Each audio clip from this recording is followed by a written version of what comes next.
Hi guys, Zach Kelly. I was at a news agency on Saturday and I saw a headline on a paper and I don't trust much of what I read anymore. I think it's all misinformation. But there's this paper called the Saturday paper. I have no idea what the political affiliation of it is. Like all papers, they seem to be more pushing opinion than fact. However, there were a couple of things that came up there that I think, they just raised massive red flags for me. And it just brought back a song that I wrote back when I was 21, 22. And I'm going to play that in a second. But in the context of this, I'll just read you a couple of snippets from this. And I'm going to quote where they're made quotes. So it's not so opinionated as such. This is part of the RoboDebt for the Royal Commission. But I need the old glasses. They don't sell papers with arms that are long enough. But they're talking about this guy, Stuart Robert. He was the Minister for Government Services under the old government. And Stuart Robert's position is this: I was lying, but it was my job to lie. He says this is how the Westminster system works. Even though he knew the RoboDebt scheme was illegal, as a cabinet minister, he couldn't say no. Now, this is the minister. I mean, goodness, who takes care and who protects us if it's not our elected members of parliament? If they are just going to surrender to whoever the boffins are that tell them how they have to respond, it's not good enough, guys, seriously. The Westminster system, I'm sure the system wasn't set up originally to be that treasonous against the people. I mean, they are there to represent us. But anyway, also they say here, he quotes from the Royal Commission, I'm in a hell of a position now where I know that the government what the government has done, but I can't communicate it. It's a dreadful position for a cabinet minister to be in. And then he goes on and speaks about how the government has the ability to turn black into white at the Australian Tax Office. And then they go on somewhere else in here. And I've just tried to cut out the conjecture and the nonsense, but he says that in the period where they were taking the matter to the government for discussion, for a decision, other ministerial officers conveyed to him and his staff that was suggesting that some ministers wanted to see whether we could stop the process but not repay the debt. Stop the process but not tell anyone. Stop the process and only repay debts if people appealed. So they're clearly saying on the record at the Royal Commission they knew it was illegal, and other ministers were saying, well, let's stop the process, but don't bring justice to the situation. Don't remediate those damages that were caused where the people would have legally taken money from people. That is disgraceful. For our government to do that seriously, that is just disgraceful. It's also interesting to see some other conjecture comments from the other parties involved. The heat's on in the kitchen, all the rats start to run. I tell you, we're going to see that with COVID because the facts and the figures are coming out and everyone's going to be running for cover. What was also interesting, just the last one on this paper, again, like I said, I don't know the political affiliation. I'm just regurgitating what they're saying. It says Prime Minister Albanese has told business leaders he believes he can introduce a national identification system which would ultimately rely on facial recognition. In private remarks to the Business Roundtable on cybersecurity this week, Albanese confirmed plans were proceeding urgently for the National Digital ID Card. The government aims to embed biometric data into the proposed ID card and ultimately make it accessible via facial recognition and recognises the core means of identification in Australia. We've got to get software. This is an Albanese who said this. This is one of the senior advisors, a guy Claire O'Neill, I think his name is.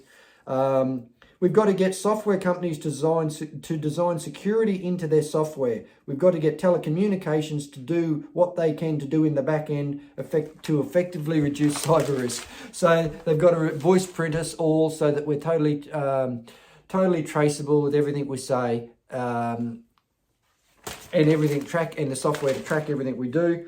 The government also wants to revisit and expand a law the previous government introduced to protect critical infrastructure, which allows its cyber defence agency, the Australian Signals Directorate, ASD, to access the computer systems of entities in 11 essential sectors if attacks threaten services delivery. And on face value, that seems reasonable.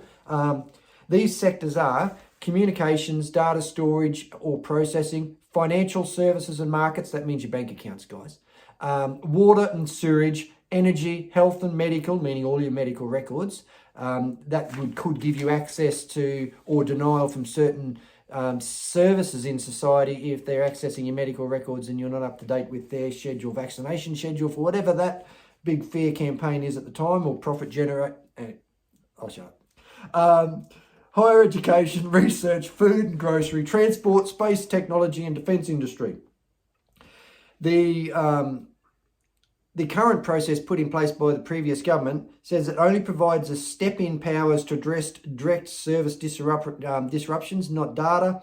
The government wants to add the data provision. It is considering redefining critical infrastructure and legislating separately to empower the ASD to step into any business, large or small, whose systems are attacked and compromised, aiming to minimise the damage, track the culprits and improve protections. Guys, this is all nonsense sales speak to get control of everything so they see everything that's going on.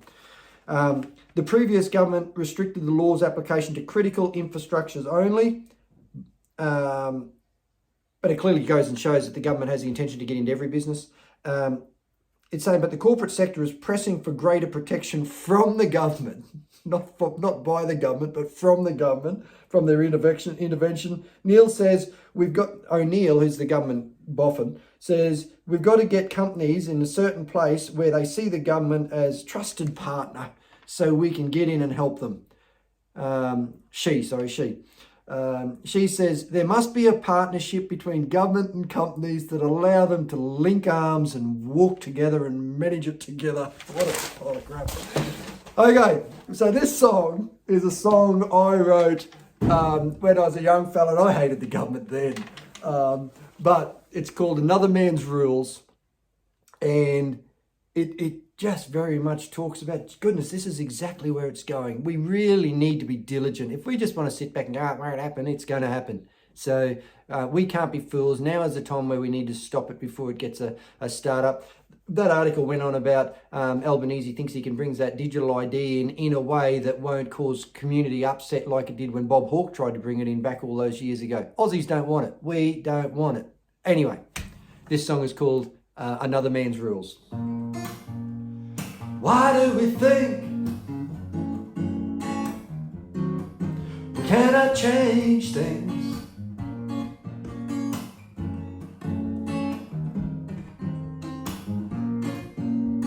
Why do we feel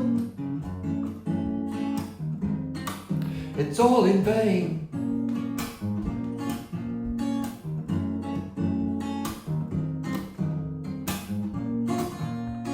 Why do we leave it all to politicians?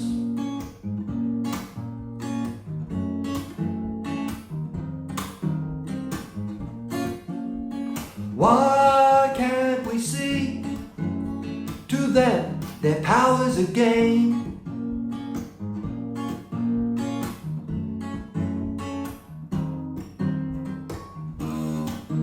Don't live by another man's rules.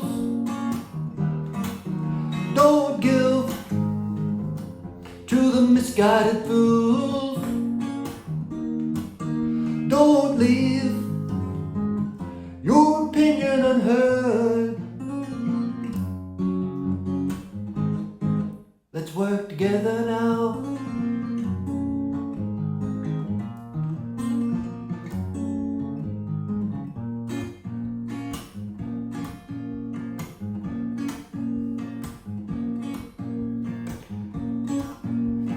Why do we feel we are not worthy?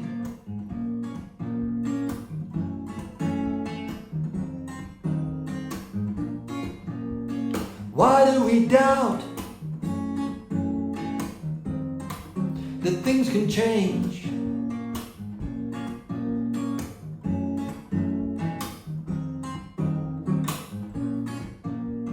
Why do we wait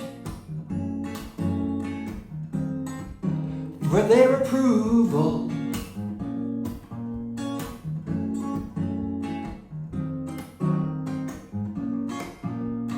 Why do we give our power away.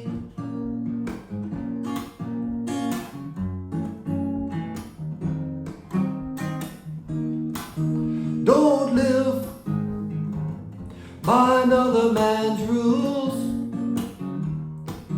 Don't give to the misguided fools. Don't leave your opinion unheard. Let's work together now. Work together now.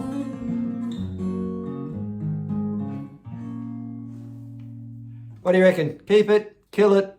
I'll probably be labelled a terrorist now by the Queensland government because I have a dissenting view to what the government believe should be the way I think. Who knows? Keep it or kill it. Give me your feedback.